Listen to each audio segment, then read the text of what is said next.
Hi, I am Evelyn Savannah, and today I'm going to share this PowerPoint with you. We're going to talk about the simple, continuous, and perfect verb tenses.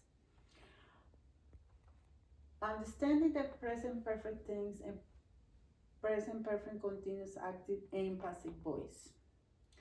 We had different topics. This is the introduction to present perfect tense in active voice, and passive voice. Also, we're gonna have the introduction to the present perfect continuous tense, continuous in active and passive voice. The definition and use of present perfect tense. Formation of present perfect. The present perfect tense is formed using have or has, followed by the past or participle of the verb. Unspecified past actions. This tense is used to describe actions that are happening in an unspecified time in the past. The continuous actions. It also denotes action that started in the past and have continued to the present moment. Difference between present perfect and past simple. Understanding the past simple. The past simple tense indicates actions that were completed in a specific time in the past. The present perfect tense connects past action to the present, showing relevance now. One of the examples: I visit Paris versus I have visited Paris. Illustrates the key of the difference. Now we're going to talk about present perfect tense in active voice. Affirmative structure and examples. The affirmative structure for the present perfect tense is subject, have, has, past participle. This construction is essential for the forming correct sentences. One of the examples is, she has completed her homework. This sentence illustrates the structure in context, right? So now I'm gonna share with you the negative structure examples. The negative structure is created by using not after the have or has with the past participle form of the verb. And this example is, they have not seen the movie. That illustrates how not is used. Okay? So, and now we're gonna see in the interrogative structure and examples. The basic structure for the question in English is have, has, subject, past participle. This structure is essential for creating proper interrogative sentences. The example for this is, have you visited the museum?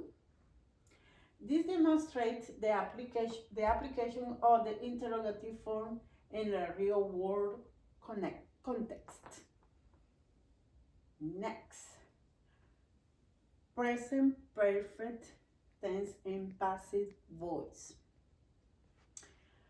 The affirmative structure examples. The passive voice shift focus from the door to the action itself, emphasizing the action rather than the subject. Okay? So it's in passive voice, the structure is forming using have, has, followed by the past participle of the verb. One more example this is, the book has been read by many students. That illustrates the use of this structure.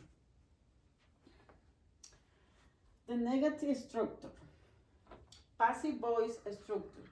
The negative structure for passive voice consists the subject followed by have, has, no, been, and the past participle. One of the examples to reflect this is the project has not been completed yet. This clearly demonstrates the structure. Okay? Then the interrogative one for the passive voice. The passive voice question structure is formed using has, subject, been, and past participle. This is one of the examples that we're gonna see right now is has the letter been sent? This illustrates the structure in the practical context. Now, we're going to talk about the introduction to the present perfect continuous tense. The present perfect continuous tense is formed using have, has, been, followed by the present participle of the verb.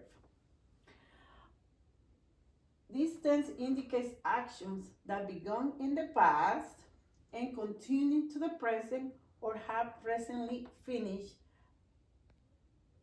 relevant to now. Okay? Difference between present perfect and present perfect continuous. The present perfect tense focuses on completed actions and their relevance to the present. For instance, I have worked here. Present perfect continuous tense. The present perfect continuous emphasizes the duration and the ongoing nature of actions. For example, I have been working here. Understanding the difference between these tense is crucial for correct usage of in the communication. Student, don't laugh. Present perfect continuous in an active voice. The affirmative is true and examples. That's basic structure for forming affirmative. Sentence involve using have or has, followed by being in a present participle. Illustrating an example of this. An example for this affirmative structure is he has been studying for his exam. That is illustrating the correct use of the format. Okay, now we're gonna talk a little bit about the negative structure and their examples. The negative structure in English grammar is formed using subject, have, has, not been, present participle. An example of this structure is she has not been feeling well lately, illustrating its practical use. Common uses. Negative structures are commonly used to express absence of actions or states in various contexts. Okay? Now we're gonna see a little bit about the interrogative structure and some examples. I believe the sample explain a little bit better than the whole concept.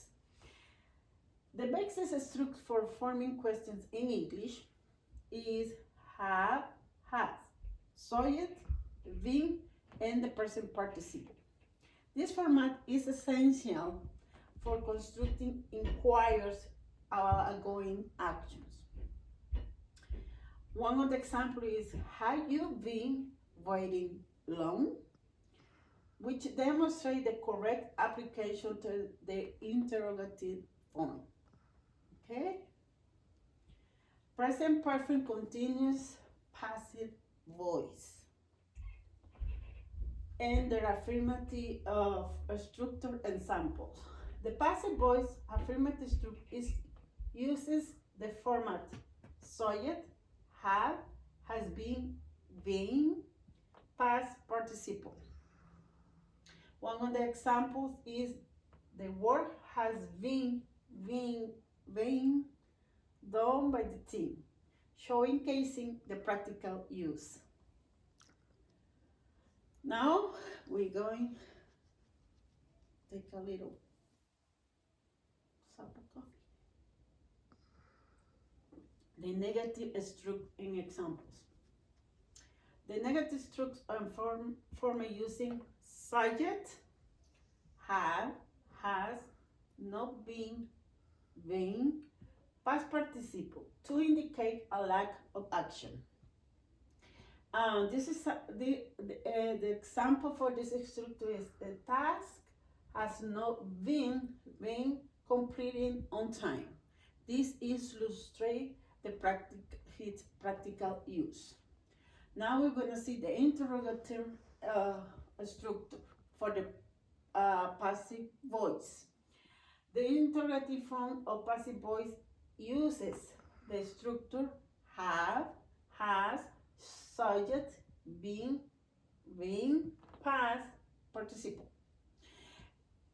One of the interrogative structure is has the project been reviewed? This demonstrates the passive voice in action. Conclusion. Understanding the tense, masterizing present perfect and present perfect continuous tenses is crucial for the effective communication in English.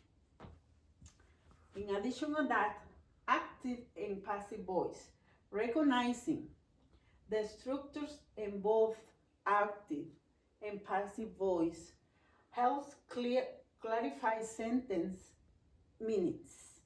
Because in other words, when we use this active and passive voice, the meaning of the sentence is stay clear to us to understand. Expressing actions. Knowledge of these tenses exchange our ability to express ongoing and completed actions accurately. Okay, this is my presentation. I hope you understand and have a great day. Bye now.